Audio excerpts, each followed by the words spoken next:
Hello दोस्तों, नमस्कार। आज हम बात करेंगे परमेश्वर के विषय में। आप लोग बहुत सारे व्यक्तियों से, बहुत सारे लोगों से आप लोग सुने होंगे कि कण-कण में परमेश्वर होते हैं।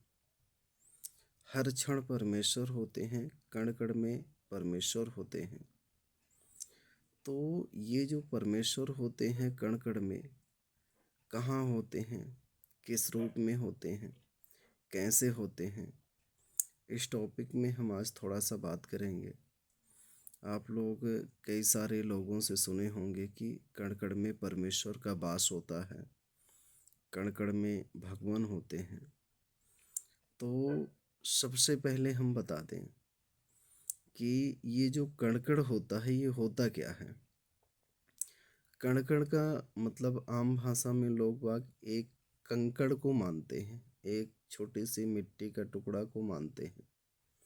वो एक उदाहरण होता है। वो तो ठीक है, कण-कण मिट्टी आप समझ रहे हैं, पर हमारे आसपास जितनी भी सारी चीज़ें होती हैं, हर चीज़ कहलाती है।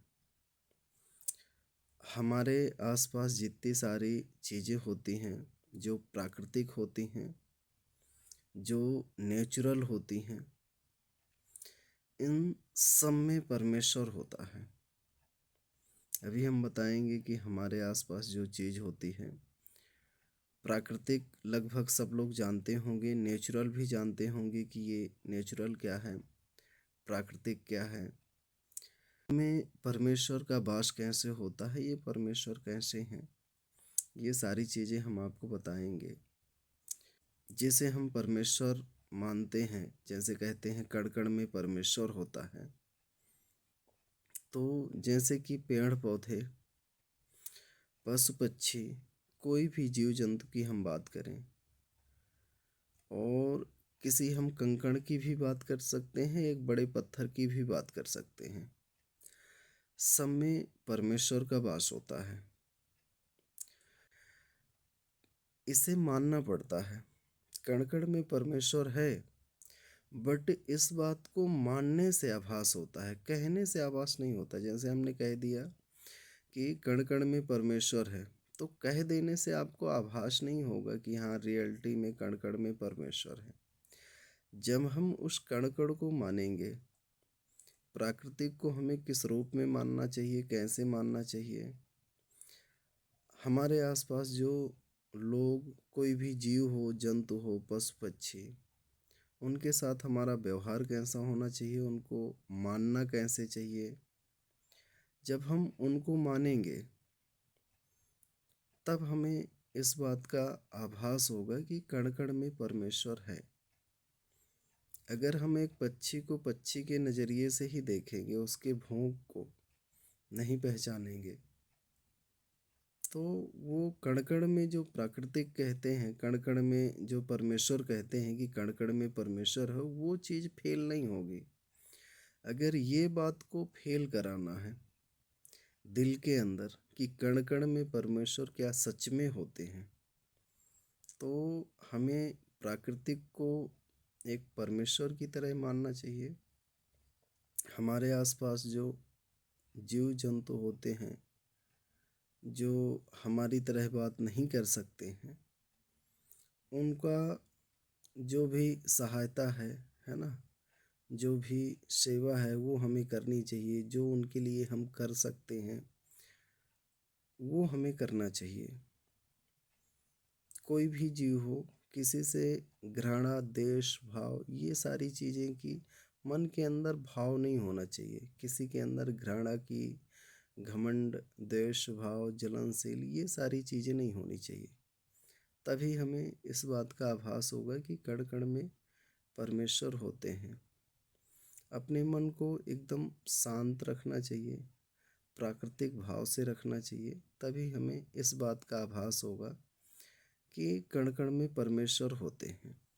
हमने जो पेड़ पौधे और ये प्राकृतिक की बात की है, तो आप लोग बहुत सारे लोगों को, हमारे इंडिया में, हमारे भारत में बहुत सारे लोगों को आप देखे होंगे कि कई जगह नीम की पूजा होती है, कई जगह पीपल की पूजा होती है। तो पीपल को और नीम को यदि हम परमेश्वर के रूप में देख रहे हैं, तो वहाँ पे एक पॉजिटिव एनर्जी हो जाती है। चाहे हम किसी पौधे की बात करें, पीपल पेड़, या कि माना कि हम एक पत्थर को पूजने लगे। अगर एक हम पत्थर को भी पूजने लगे परमेश्वर समझ के, वो भी तो एक कण का हिस्सा ही है, एक कण ही है। अगर उसे हम परमेश्वर ही मानने लगे तो वहाँ भी पॉजिटिव एनर्जी आ जाती है। और जब किसी चीज़ को हम कंटिन्यू परमेश्वर मानते हैं, तो वहाँ पे हमें पॉजिटिव एनर्जी का आभास होता है। तभी हमें पता चलता है कि कण कण में परमेश्वर होते हैं। पेड़ पौधे, मिट्टी, पत्थर, हम जिसको भी मान लें परमेश्वर, कंटिन्यू अगर हम उसकी परमेश्वर दिल से आत्मा से मानते हैं, तो वहाँ पे ऑटोमेटिक आपको पॉजिटिव एनर्जी का आभास होने लगता है, एक परमेश्वर का आभास होने लगता है। बट वो मन से होना चाहिए।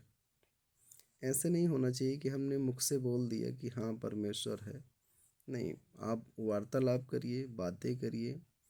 आप कई लोगों को देखे होंगे कि कृष्ण भगवान की जो मूर्तियाँ होती हैं छोटी छोटी पीतल की, उनसे वो बातचीत करते हैं। अच्छे अच्छे एजुकेटेड लोग बातचीत करते हैं, मूर्तियाँ रखते हैं, पूजा पाठ करते हैं, तो उन्हें एक पॉजिटिव एनर्जी मिलती है, उन्हें एक पॉजिटिव एनर्जी का आभास होता है। अगर हम अपने माइंड में बैठा लें कि यहाँ पे शैतान है, यहाँ पे सही नहीं है, तो वहाँ से हमको निगेटिव एनर्जी का आभास होता है। पॉजिटिव एनर्जी का आभास जहाँ जिस चीज़ को हम अच्छा मानते हैं, परमेश्वर मानते हैं, गुड लक मानते हैं, वहाँ से हमें पॉजिटिव एनर्जी मिलती है और वहाँ से हमें परमेश्वर का आभास होता है। अगर हम अपने माइंड में बिठाते हैं कि यहाँ पे गलत है, यहाँ पे सही नहीं है, तो वहाँ से हमें निगेटिव एनर्जी का आभास होता है। किसी भी कण में हम इस वीडियो में आपको ये जो कई लोगों के मुख से आप सुने हैं कण कण में परमेश्वर होता है, इसी विषय में हम पूरी वीडियो में इसी विषय में बात करेंगे। अब बड़ी बारीकी से आपको हम बताए हैं। अगर हमें इस बात को फील करना है, महसूस करना है, तो हमें इस चीज़ को मानना होगा। हम कहीं भी जाएं, किसी भी व्यक्ति से बात करें, बहुत ही सरल भाव से बात करें, किसी का अनादर ना करें, सबका बराबर सम्मान करें। चाहे वो एक मनुष्य हो, चाहे वो एक पक्षी हो, चाहे कोई भी जीव हो, सबका बराबर सम्मान करते हैं, तो हमें इस बात का अवश्य आभास होगा कि कण कण में परमेश्वर होते हैं।